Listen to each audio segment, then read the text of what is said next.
Hi, everyone, and welcome to our very special Student Voice podcast for T2. This is a NAIDOC Week special podcast. My name is Evan. I'm one of your Student Experience Ambassadors, and I'm joined here with my fellow ambassador team. Harry, how are you, Harry? I'm pretty good. And beautiful Chloe as well. Hi, Chloe. How are you? Jin and Jess as well. Hi, guys. Hi, Evan. Hi, Evan. Hello. We have two very special guests with us today, both from Torrens University. We have Lesli and Rochelle. I'll ask each one to introduce themselves. Maybe we'll start off with you, Rochelle. Awesome. Thanks, Evans. And I think before we get started, I'd like to just acknowledge the Wadi people of Darrell country on which I all meet you all today and pay my respects to the elders past and present. So, yeah, I'm Rochelle. I'm the Torrens First Nations liaison or advisor. And I've been here with Torrens University going on to 5 years now. So my positioning has been supporting Aboriginal and Torres Strait Islander students, but also working with both our staff and non-Indigenous students around culture and understanding and learning about that. So thanks for having me here today. Thanks, Rochelle. And Lesli, welcome. Thank you, Evan. So I too would like to just acknowledge that I'm on Bedigal Darug land and pay respects to my elders past and present as well.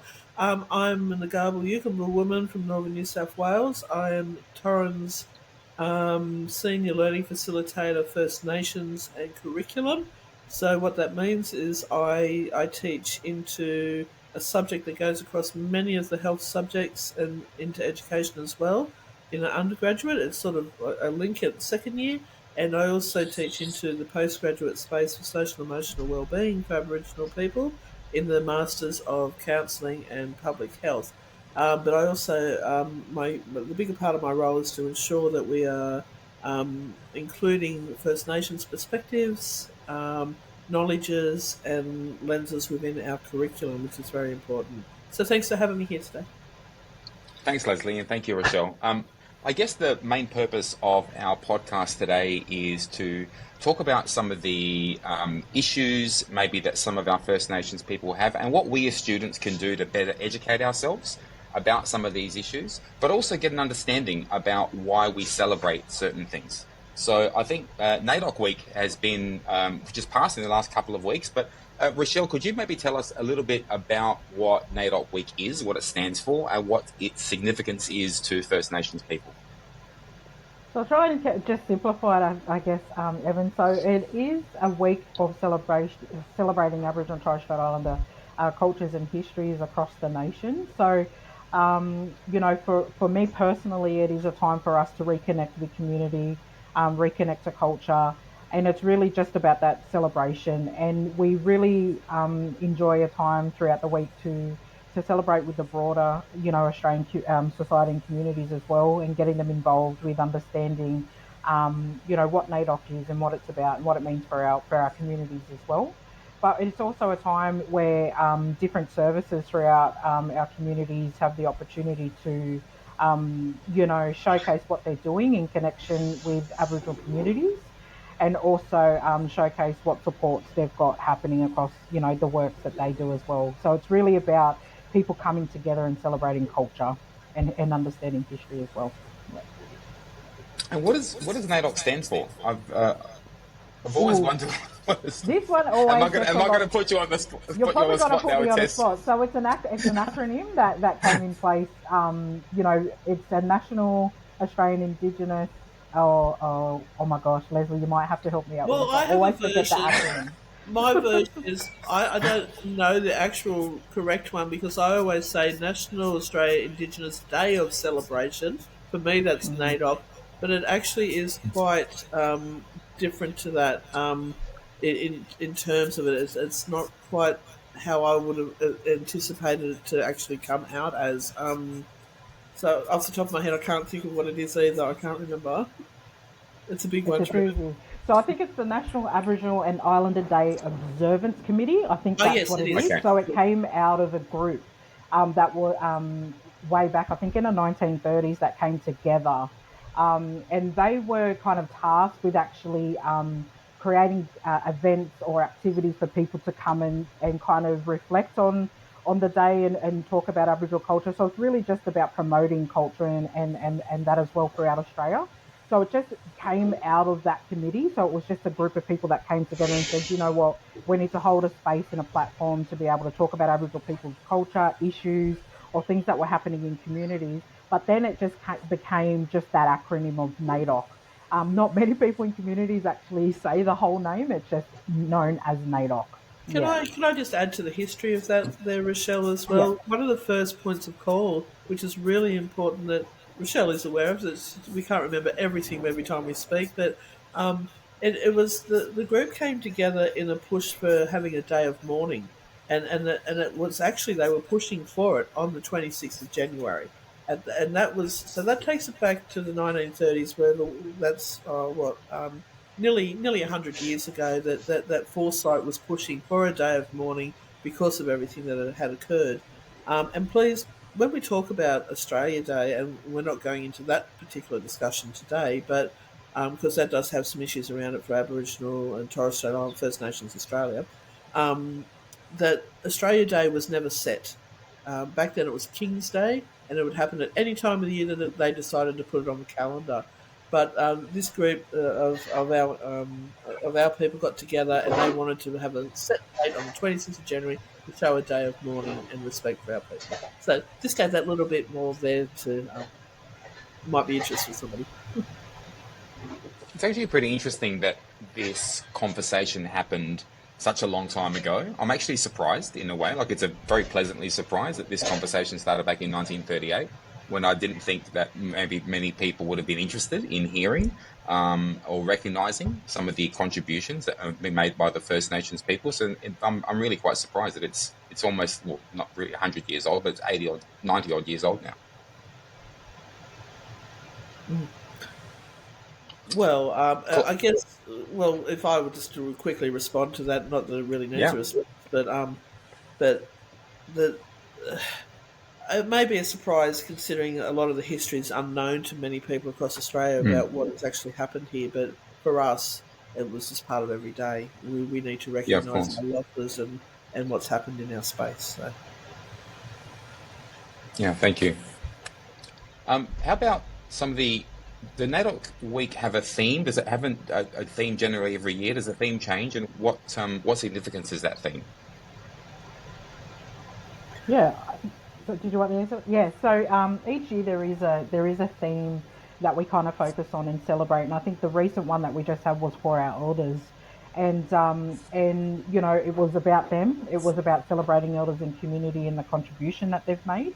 So each significant theme, you know, is something that is voted on, I guess, by the NAIDOC committee and around what is of significance for that year. And I think there is a poster that is also aligned with that as well.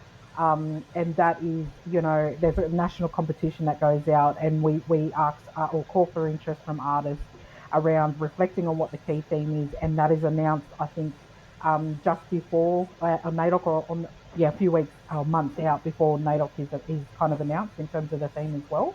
And I think that first kicked off in, I think, 67. So the poster series wasn't actually kind of created at the time that NAIDOC, or I guess the NAIDOC committee was formed. It was actually brought in later to kind of showcase what the theme would be throughout the year.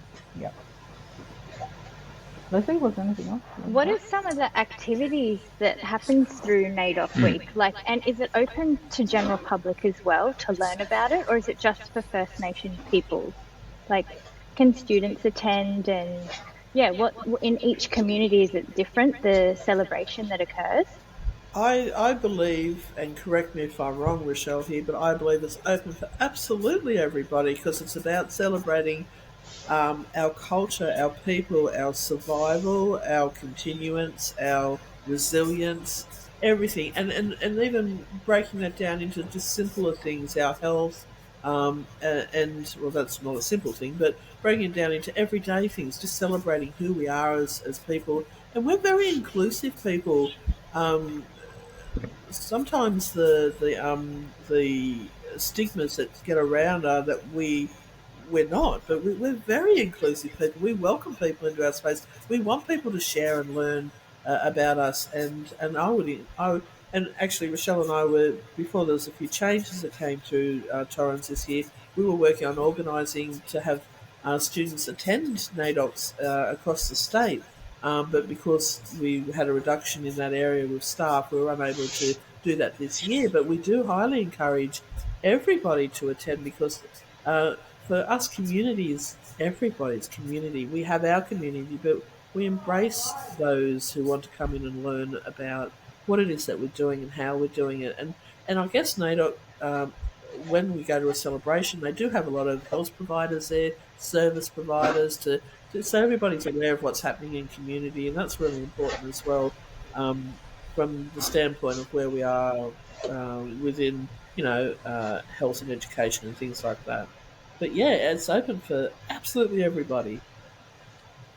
What would be... Sorry, Chloe. Oh, I just wanted to add to that as well. Yeah. We have to also recognise that, within Aboriginal communities as well, we've got a lot of blended families that are not just all Indigenous as well. So to put it in another perspective, we know it is, embracing all different cultures as well, because we do have families that are either intertwined or married into other cultures. So it is, like Leslie saying, it's very inclusive, and we want everybody to be a part of that culture as well. So at these events, you'll see a gathering of all different types of people from all different backgrounds. So it's a really exciting time for community, and it's a really exciting time for us to showcase culture. But it is very embracing at the same time as well. Yeah. Thank you for that. I think that's maybe something as ambassadors that we can maybe champion next year for NAIDOC Week. I think it'll be great to get some students involved in NAIDOC Week, but also maybe see if we can do some things on our campuses as well, just to increase awareness. Because I know certainly we've got 3 SRC presidents in this room as well, so we're ambassadors and we're also presidents. But I know that sometimes the conversations that I have with students here in Adelaide that they are unaware altogether. Like, they know that when they are back home, and they obviously are aware that there is an Indigenous population in Australia, they don't know anything about it. Then they come to Australia and they actually really want to learn. Like, they actually ask a lot of questions.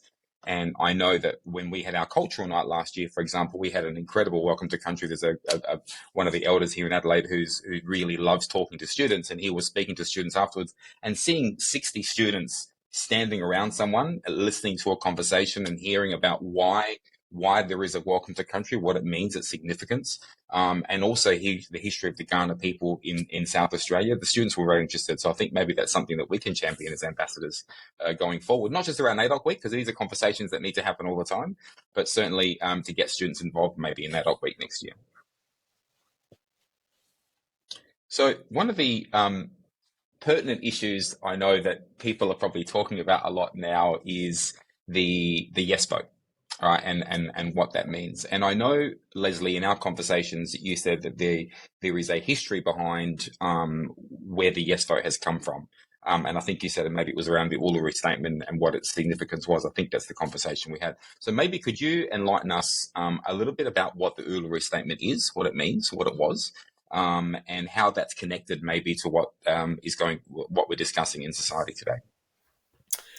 Well, I should have actually done a little bit more homework, because I know there's one before the Uluru Statement. Actually, when I say one, there's many. But there is the Bark. Is it the Bark Statement, Rochelle? But anyway, the Uluru Statement is a very short statement. In fact, it's very quick, simple, easy to read. But it's just a list of things that elders got together and wanted to bring and highlight to the government our needs and what it is that we want. And the Uluru Statement is a statement from the heart. And so it is basically talking about, there's a couple of things on there that stick out to me, is self-determination, our health, we want better improvements in health, and truth-telling. And the truth-telling, you may think, truth-telling, what are we talking about there? So we're talking about, historically the events in Australia that have occurred since invasion, and so we want to talk about what's happened from then and what's happening now. We also we definitely want to talk about truth-telling now. What's happening now? Why is it happening now? How has it become the way it's become? And so, for those of you who haven't read the Uluru Statement, the Statement from the Heart, I advise you to jump on, Google it. It's there. Have a read of it. It's It is very, very simple to read and very straightforward. And Rochelle, did you want to add anything to that yourself?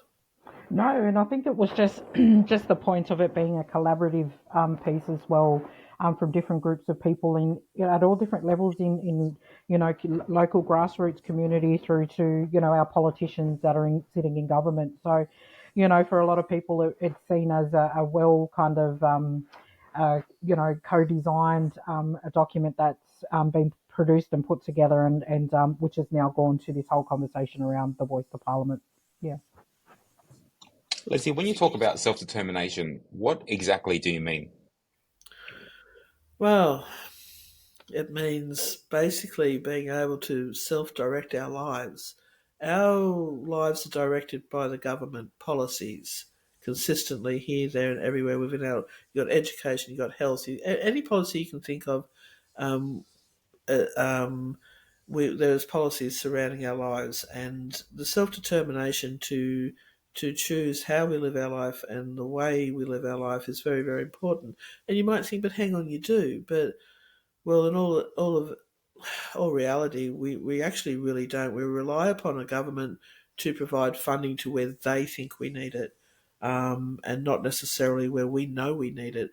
There's consultations that occur, but often, in my own experience, and I don't mean to bring a deficit discourse here or be negative about it, but this is what occurs, and the government or members of whatever it may be, a funding body, they'll come and they'll talk to a community potentially, maybe a couple, but then they'll go away with an idea in their mind that's their idea and not necessarily what the community has said. And this is so frequent. It happens all the time. It's like they arrive with, this is how we're going to work with it, but we'll see what they say. And we'll say what we say, Right. and then they come back and it's like, well, what? We didn't say that. What are they doing this for? So, and still, so we don't have that. So how do I explain it? I don't think there's a group of government bodies that goes into any other part of Australia that says, so what do you need? It's a different process. So we it's like, or how can we help you? It's like, we don't just do, we can't just be. So we don't just access the funding to do what we need to do. And our ACHIS is our Aboriginal Community Controlled Health Services. And I keep reflecting back to health because it's a big part of what we need. And it's the area that I work in. That in itself, like, Goss Whitlam was the one who decided we need to give Aboriginal people, Torres Strait Islander people, self-determination. And from there, he sent out funding, which created all sorts of ups and downs, which I won't quite go into at the moment. It will be here forever. But what then happened from there was a new government came in. They said, "Well, hang on, why should they have all that money? Nothing's really happening in that space because there was no structure when it first began, and it was a learning curve, and things were going this way and that way and upside down, inside out. So the next government came in and's gone, we'll give the money to the churches, and they can decide what happens. And so this funding keeps going back to the church system and other spaces that aren't us. And then so now we find ourselves, when we bring it back to what we are now today, we are in a bidding war to get funding for us, for our own self, against those who aren't us. So it's still, and that all ties into the self-determination. So, and Rochelle, please, once again, and we go backwards and forwards like this, Rochelle and I, because we both got things to contribute here, because we can't speak for all one or whatever it may be. But, and that's the way, we don't have that determination. And we can't just, and same with education, all sorts of things. Rochelle, did you want to add?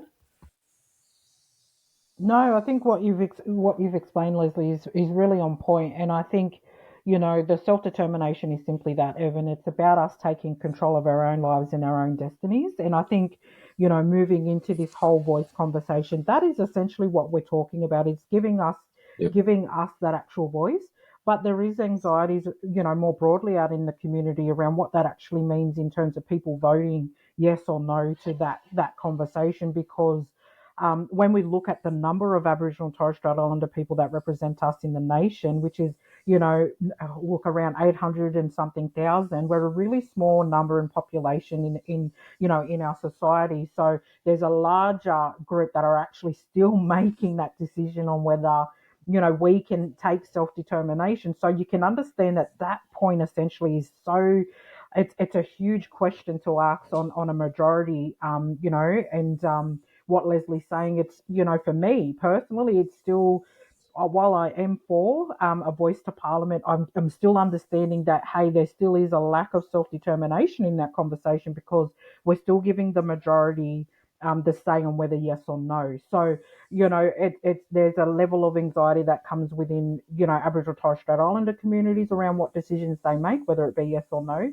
And more broadly, people are like, well, I get people come to me, Rochelle, what do you want? Should I say yes? Or should I say no? And I say, well, look, for me, it's not my decision to say, Evan, you need to vote yes or you to vote no. What I'm hoping to do is educate, give as much information or context around what it actually means and what it could do to support people in community, those that are for a yes. And it's really your decision to make, but there still is that fine line around self-determination in that conversation as well. That I find is a bit scary for a lot of people in terms of, saying yes or no, because we live in a different time and space now. We're very diverse. Look at our institution, for instance. We have a lot of international students, and we pride ourselves on being, very accepting and tolerant of different groups of people as well. So that's no different to our society as well. And there is levels of, I don't want to do wrong. I don't want to make the wrong decision and cause chaos again for a group of people that are disenfranchised, still feeling oppressed and all of those sorts of things. And we're still fighting for a voice. In 2023, I mean, some people go, why are we actually even, talking about that? But that point of self-determination is such a critical thing to really consider, because are we truthfully giving our people, self-determination? Some would say no, but some are seeing this as a step towards, giving that voice, or not essentially giving it, but at least amplifying. I think that's probably a better word. You're amplifying our voices, within a constitution and within society that gives us that self-determination and making those decisions on our futures for not just us now, but the next generation. And you also have to acknowledge that we're dealing with different sets of generations within Aboriginal communities. You're dealing with people that are coming from the 50s and the 60s, that are coming from stolen generation. They're coming from a different time and place and what society used to be. You've still got a lot of people that are voting from those generations as well, that will not understand the changes in society and how we deal with these conversations in this day and age. So you're dealing with an aging population as well that really, look, some aren't as tolerant as a lot of people, in society today. So we're still dealing with those assumptions and those underlying fears around what does that mean for them and what does it mean for the government and with the rules that sit within that and all of those sorts of things. So it's a really bigger, broader conversation. But bringing it back to that self-determination, that's what we should be looking at. That's what we should be focusing on around giving, that voice and amplifying it. I know that's a long-winded answer, Evan, but it's a great answer. That's kind of what that means for us, for some of us in the community. I'm actually legitimately astounded that a decision that was made by a government 50 years ago and we are still, we still haven't got it right. And we've had so many governments in place, and it actually really annoys me, because governments always ask, what is the problem? How can we fix it? And if it comes down to getting self-determination right, if that's where we start, if that's the basis where we start, then why don't we just start there? I don't understand why we're still, I'm actually really annoyed. I didn't realize that. I knew that Gough Whitlam was a trailblazer for his time, and I get that, and I did understand that he brought self-determination into the Aboriginal community as it was back then. But I'm astounded, Leslie, to hear you say that still to this day we can't get the funding right. 50 years, and we say what's wrong? How can we fix it? How can we fix it? Well, and on that point as well, Evan, I'm really astounded. But you also Yeah. look at who we have, in terms of government, who have been voted in or been placed in the position of Indigenous Affairs ministers. Tony Abbott, Yeah. why was he an Indigenous Yeah. Affairs minister?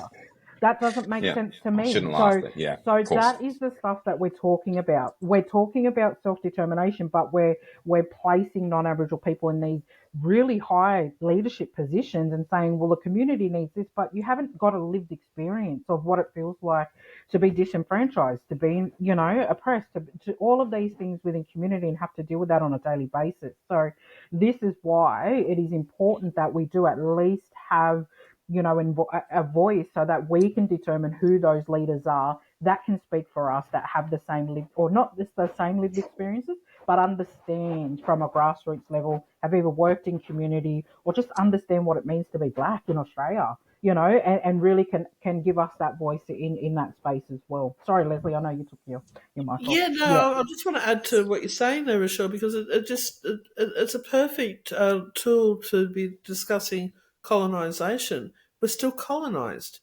Is that might be the starting point, decolonisation rather than I mean, we still want self-determination, but and there's these actions and things we're seeing that clearly speak about colonisation and how we don't have a way to determine what we need to do to move forward. Yet we'll tell the government time and time and time again. And I just gave this example in a class this morning. I worked in Aboriginal suicide prevention before I came to Torrens, and I held a symposium across the state, and we had 50 different communities represented there. Now that's a feat to achieve at any stage, to get 50 different communities in one room. And I did. I had it there. We got it there, and every word that went into the report was straight from community, and we're still waiting for a response. There's still nothing, and I've left that role now, and that was the towards zero suicide, the new initiative, because our suicide rate is 3.8 times the amount of everybody else, times that. We're not going to talk about that now. That might be a conversation for another time, because that's going in a different way. But it just shows you that, how we can say time and time again, this is what we need. This will help, and yet it falls on deaf ears. And here we go again, because I believe the decision's already made potentially. Or why waste your own time as well as ours? I'm really not sure, but there's a lot to when people start to. Oh, I'm echoing. When people start to really grapple with what's happening today, even because it's related to back then, they get frustrated. It's like, really, why is this still happening? Yeah. Well, we're asking the same questions. Why? We'll all ask together. Maybe it needs to be the why vote, not the yes vote, the why. Because as Rochelle said, and that's one of my points too, Rochelle said, yeah, we're just over 800,000 roughly in population, but take away the children that can't vote from that, and then take away who can't vote in Australia, we're looking at about 20 million people that are going to vote on our behalf. Wow. Who knows? Okay. Evan, I was just going to just comment here. One of the things that I've been the real disheartening thing about the debate that's happening at the moment, it seems to be there hasn't been that discussion about the self-determination and what it's always been. I think the no side of the campaign was they're trying to say, by promoting Indigenous Australians, it might be taking away something from the rest, and I think that's really a bad.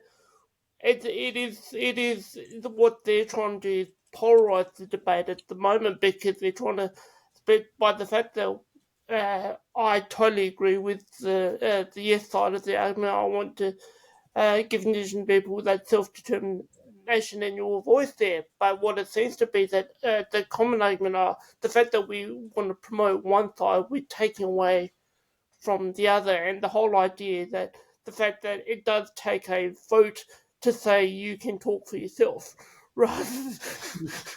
And that's really disheartening for me, and I'm sure with others in this conversation, how has it become that we're in a situation to give Indigenous Australians as the First Australians, a place that it's up to us to make the decision, and that's just disheartening for me. Is there anything that you can suggest for us to, what ways we can maybe have that discussion with those who aren't willing to sort of are on the no side of that discussion? Because I think that ultimately the way moving forward is to. There's not much point trying to convince those who are in agreement, but what can we do to help maybe shift that discussion and sort of bring people across? Because ultimately at the moment it's that vote will decide one way or the other. So what can we do to help as fellow students at the university as a whole? Well, I think that's a very, very good point and interesting question that you're putting across there. It's I wonder what the reasoning is behind somebody to vote no. I would like to know what that might be. What would there be their reasoning? And I guess in terms of if you're having discussions with people who are voting no, I guess that then gives you the opportunity, if there's any open debates or discussion around it, to share those. Well, this is why I'm voting yes, and this is what self-determination means, and this is why they're being Aboriginal people asking for truth to be told, and this is why there's a discussion around health. So there's all those sorts of things, but particularly it'd be interesting to know why they would. And I have heard the propaganda, how Aboriginal people are going to end up with all the land and everything. It's like, oh well, I don't think so. How is that going to happen? Like that's the most craziest thing I've ever heard. But so I'd really like to hear a sensible. This is why I'm saying no. To go. I mean, I might say no because I would think, well, how are they then going to determine where the voice is coming from once we're given a voice, and where's it going to, and how does it represent all of us? That might be a reason why I might say no. So yeah, it's very, very interesting. I think for me, just in my own conversations I've had with people, the reason why they're kind of saying no is because they just don't understand what it means. Yeah. The information out there is so complex and confusing. It's not simplified. They have a fear that if they vote yes or they vote no, they just don't want to do wrong. They don't want to make a decision that's the wrong decision. So, I've had people say, look, Rochelle, I just don't know, so I'm voting no. I just don't know what it's actually going to mean, or what is my decision going to do for the community? Is it going to have a meaningful impact, or those sorts of things? So that's probably what I'm hearing more of, is that they just simply don't know, and the information's just not simplified enough. And the other things as well is just that anxiety around doing that wrong. I think that's a clear thing. They just don't want to do wrong, and it's something that's always snowboarded and perpetuated itself over the years, because people, they want to learn about Aboriginal and Torres Strait Islander culture, and they genuinely want to know, but they have the fear that they're going to do wrong, and they just don't want to make any mistakes. So, that's the other end of that I'm getting from people in terms of saying no. And then look, there's an elephant in the room that we're not even discussing. There's this borderline racism that we don't talk about, the invisible racism that we don't talk about in our society. That is also a reason why people are saying no. And we are seeing it a lot. We're seeing it on social media. We're seeing it in the media. We're seeing it in all different pockets of society. It is contributing in terms of propaganda, but blatant racism that is coming out around Aboriginal people in this vote and what it actually means for them. People do feel like they're going to have their houses taken from them. There are people out there that feel like their land's going to be taken back once we vote yes. But the one thing we really haven't considered in this conversation is, well, what does it look like if it is a no? What does this actually look like if it is voted that we do not want a voice to Parliament? How is that going to impact the community? Have we thought about that? No, I don't think we've considered that in terms of the impacts of that after the vote as well. We don't know if it's going to be no. how are people going to be thinking and feeling in that? Not just Aboriginal communities, but non-Aboriginal communities as well. How are we going to support them through that as well? Because we're going on a collective journey, but we're not considering how both sides are feeling along that as well. So, to answer your question, it's important that we still have these conversations in safe spaces where people can feel freely to express themselves, to try and understand the complexities around it, because it isn't simple. There's no simple answer to any of this. It is really about yourself, self-reflecting on you and what it means for you and how you feel like you want to contribute to the Australian society in terms of either voting yes or no. And I think that's probably where I would start from, and have people really looking at their own lived experiences and journeys and what they want to contribute and have impact on. But that's a long conversation, but they're kind of some of the things that I'm dealing with in terms of having to have these really sensitive conversations with people in community. But really having to think about the well-being, firstly, of Aboriginal and Torres Strait Islander people, but the broader communities as well, and how it's going to impact them, emotionally, spiritually, whatever it may be. So there's a lot more that needs to be talked about in this space as well, rather than it being about, politics and a vote. So that's, my point I'd like to make. Yeah. We've only got 5 minutes left and still a couple of questions, but if I can just ask you both quickly, going on from what we've just spoken about, how can we simplify the message to make the message resonate? And this is probably a golden question, right? How can we simplify the question or the topic to make people understand? I mean, the racism is going to be there, right? I don't know that we can necessarily fight racism now, but how can we reframe the question so that people understand? Because I do get a bit confused as well. And I know, Leslie, when we had a chat last week, Leslie was saying, there's a lot of information out there and it can be very daunting for people who don't understand. And it's not presented, I don't think, in sometimes a very easy way for people to understand. So how can we simplify the message? Well, that's a doozy of a question. That's a tough question, sorry. It's a whole different podcast, Leslie. I guess it's really difficult because we know this has turned into a political arena. It's forgotten now what the real issue is. The Uluru Statement from the Heart, that's forgotten. It's turned in, all you hear is yes vote. Are you going to vote yes? Yes vote. Yes vote. So it's a political arena. So how do we simplify that and not to go backwards in our conversation, but that fear that's resonating there. And for people to go, oh, well, no, and whether that be they think they're going to lose their houses or land, or heavens forgive, give Aboriginal people power. I think maybe we could start there by saying, well, what do you think it is? And if you're talking to somebody, well, tell me what are your thoughts? I think it might be this.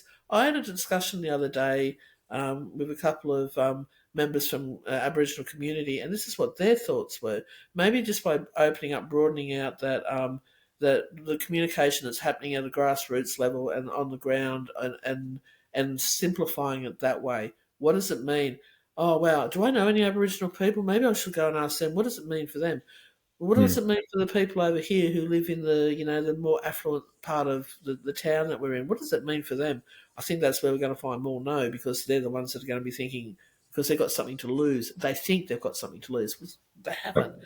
Having Aboriginal people having a better life expectancy and a better life is not going to take away anything from your backyard. Sorry to burst your bubble there, but it's not. So, but that's their fear, and that's a true existent fear. So we can't take away from that either. That's a reality for people. So I think maybe just by simplify it by just, start asking questions and talking with each other. Well, what do you really think? What do you think it is? This is what they said here, but is that right? Research. Get on Google, look at things. If you don't know much about Aboriginal people in Australia, I don't know when the vote is, come and do my subject, you'll learn something. I don't know how much you'll learn, but you'll learn something. You might have a better footing, but people do bring it up in the class as well, because it's what's on people's mind. And as Rochelle said, people don't want to do the wrong thing. But how do we ensure we're doing the right thing when it hasn't been considered? Well, what is it if it's a no vote? Are we going to be shamed by the rest of the world? Australia said, no, they don't want their people to have a say in anything. Like this is a real predicament we're in as far as I'm concerned. It's a hodgepodge hot pot mess that we're in. But what are they showing us? What will it look like if it's yes? What will it look like if it's no? That will simplify it. We need that. Rochelle? Yeah, I just have to quickly say, just don't make an impulsive decision on, out of fear of not knowing. And like Leslie said, do your research, connect with local communities, go to the local cultural centres. Just start immersing yourself, in your local communities, Aboriginal Torres Strait Islander communities. It is a bit difficult, but I encourage people to at least actively take that journey for themselves, because this is what it's about, determining people's lives. And I think, as human beings, we don't want people controlling our own lives. So, it's really going on a personal journey for yourselves. And it is very important, like Leslie said, do that research, and just immerse yourself. There's a lot of different, online platforms where you can do cultural paced learning around cultural awareness training and things like that, that you can do yourself, just to get that historical context, to support, your decision. But it is really just not rushing the process, in understanding as well. We've got, a bit of time until that vote comes up. And I think, use the time wisely to just educate yourself and really get to know community, and just take that time to really support yourself through that process and understanding, what the decision is you're going to make. So just keep it simple yourself. Don't try and overcomplicate it. Just get down to those fundamental things. Yeah. And just let me add to what Rochelle said. We're currently at Torrens, we're looking at a program that all students can access for free, all staff can access for free, around the cultural competency access. So we just got to figure out the nitty gritty parts of it, of how to provide that and ensure that we can provide a certificate or something to say people have done it. Great. Jess, did you have any questions? Yeah, I just had a question about why now? Why not why isn't this happening earlier and everything like that? Yeah. Yet again, another great question. Why? Why? And I will continue to ask why. Why and it'll be a political thing once again. It's a changing of governments. Now, the Uluru Statement, I can't remember who was in when that first went. Was it Howard? Or it was a little while ago when that came through, or was it Kevin Rudd or Julie Gillard, Malcolm Turnbull? Oh my God, we've been through so many changes, but I'm not sure. But it is because of the was it Mr. Albanese that decided that we would have the yes vote? It's a change of government, Jess. That's what I can tell you there. When we get Labor in, we'll usually get responses to things that we put through. But when Liberal comes in, it's often a no to anything Aboriginal, First Nations, Torres Strait Islander people, and that is very politically based. And that's generally everything historically has been politically based. Yeah. From herding us off our countries into missions and reserves. So the whole historical truth-telling aspect of this has all been politicised. It has controlled every single step of our lives and how we've moved around the country. So it's a lot of politics that have determined this. And like Leslie said, it's just come to the point in the changing of the guards with government that we've got to this point where they've decided that we need a uniquely Indigenous voice that is represented in government, which we have not ever had in Parliament at all. And it's just come to that point now in this generation that we decided to do that. That's probably in its simplest way that we can kind of discuss and then that. They're trying to buy favour. Sorry, Richard. They're trying to buy favour for themselves as well. So they're trying to look like the ones that have made this big step towards humanity for First Nations people in Australia. Yeah. So, sorry, just a question off of that, sort of. How do you think we could continue this conversation on campus with our fellow students? Keep the conversation going. No. Yeah, well, I'm a communicator. I talk to anyone, anywhere, and everywhere. Look, if there's any information that you have on the yes vote, maybe you can put up some posters or something to bring awareness to it. Maybe you could take one day out of a month, or not each month, or one day and say, come join me for a discussion on the yes vote. What are your thoughts? And try and engage. We'll have it at lunchtime. We can sit around and have a yarn. Let's talk about this, because it means something for all of us. So what does it mean for you? Do you know Aboriginal people? And just broaden out that conversation with them. And because some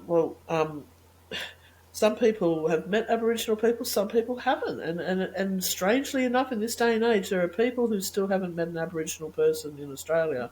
And that speaks volumes. That's speaking a lot of class issues going on there, and a lot of different...